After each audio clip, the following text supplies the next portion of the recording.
Good morning. Teresa McGallagher from the Miracles Tribe with our daily workbook lesson from A Course in Miracles. Today we are on lesson 132. I loose the world from all I thought it was. What keeps the world in chains but your beliefs? And what can save the world except yourself? Belief is powerful indeed. The thoughts you hold are mighty, and illusions are as strong in their efforts as is the truth. A madman thinks the world he sees is real and does not doubt it, nor can he be swayed by questioning his thoughts' effects. It is but when their source is raised to question that the hope of freedom comes to him at last. Yet is salvation easily achieved, for anyone is free to change his mind, and all his thoughts change with it. Now the source of thought has shifted, for to change your mind means you have changed some of the ideas you think or ever thought or yet will think. You free the past from what you thought before. You free the future from all ancient thoughts of seeking what you do not want to find. The present now remains the only time. Here in the present is the world set free. For as you let the past be lifted and release the future from your ancient fears, you find escape and give it to the world. You have enslaved the world with all your fears, your doubts and miseries, your pain and tears. And all your sorrows press on it and keep the world a prisoner to your beliefs. Death strikes it everywhere because you hold the bitter thoughts of death within your mind. The world is nothing in itself. Your mind must give it meaning. And what you behold upon it are your wishes, acted out so you can look on them and think them real.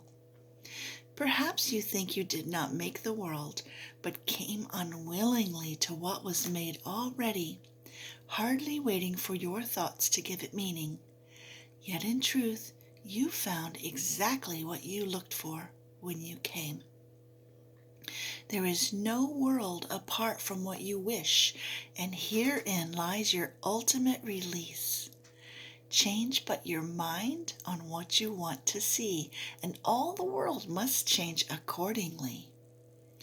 Ideas leave not their source.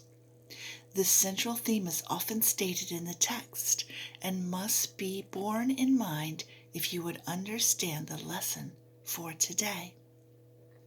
It is not pride which tells you that you made the world you see, and that it changes as you change your mind. But it is pride that argues you have come into a world quite separate from yourself, impervious to what you think and quite apart from what you chance to think it is. There is no world. This is the central thought the Course attempts to teach. Not everyone is ready to accept it, and each one must go as far as he can let himself be led along the road to truth. He will return and go still farther, or perhaps step back a while and then return again. But healing is the gift of those who are prepared to learn there is no world and can accept the lesson now. Their readiness will bring the lesson to them in some form which they can understand and recognize. Some see it suddenly on point of death and rise to teach it. Others find it in experience that is not of this world, which shows them that the world does not exist because what they behold must be the truth, and yet it clearly contradicts the world. And some will find it in this course and in the exercises that we do today. Today's idea is true because the world does not exist. And if it is indeed your own imagining, then you can loose it from all things you ever thought it was by merely changing all the thoughts that gave it these appearances. The sick are healed as you let go all thoughts of sickness, and the dead arise when you let thoughts of life replace all thoughts you ever held of death. A lesson earlier repeated once must now be stressed again, for it contains the firm foundation for today's idea. You are as God created you. There is no place where you can suffer and no time that can bring change to your eternal state. How can a world of time and place exist if you remain as God created you? What is the lesson for today except another way of saying that to know yourself is the salvation of the world? To free the world from every kind of pain is but to change your mind about yourself. There is no world apart from your ideas, because ideas leave not their source, and you maintain the world within your mind in thought. Yet, if you are as God created you, you cannot think apart from Him, nor make what does not share His timelessness and love. Are these inherent in the world you see? Does it create like Him? Unless it does, it is not real and cannot be at all. If you are real, the world you see is false, for God's creation is unlike the world in every way. And as it was His thought by which you were created, so it is your thoughts which made it and must set it free, that you may know the thoughts you share with God. Release the world. Your real creations wait for this release to give you fatherhood, not of illusions, but as God in truth. God shares His fatherhood with you who are His Son, for He makes no distinctions in what is Himself and what is still Himself. What He creates is not apart from Him, and nowhere does the Father end, the Son begin as something separate from Him.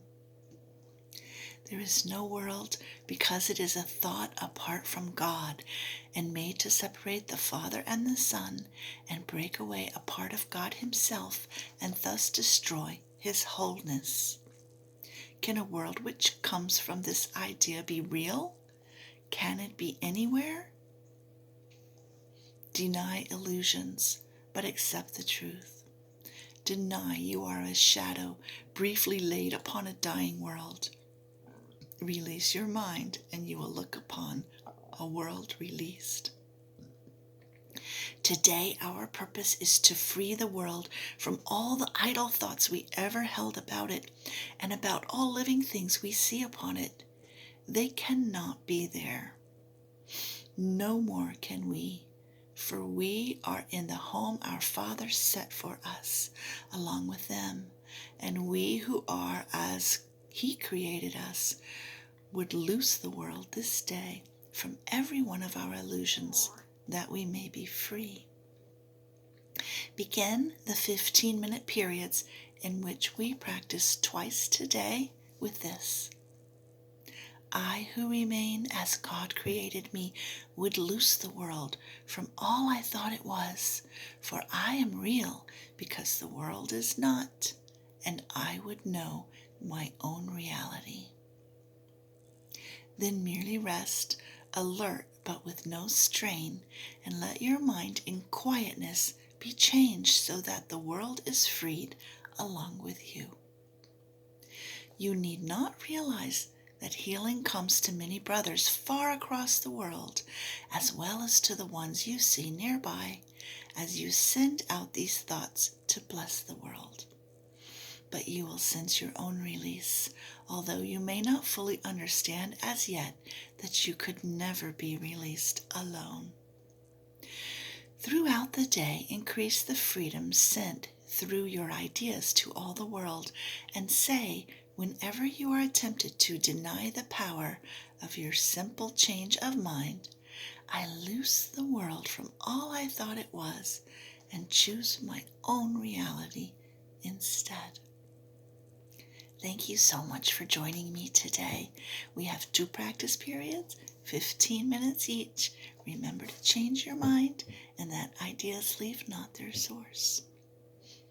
Look forward to seeing you again tomorrow. Bye-bye.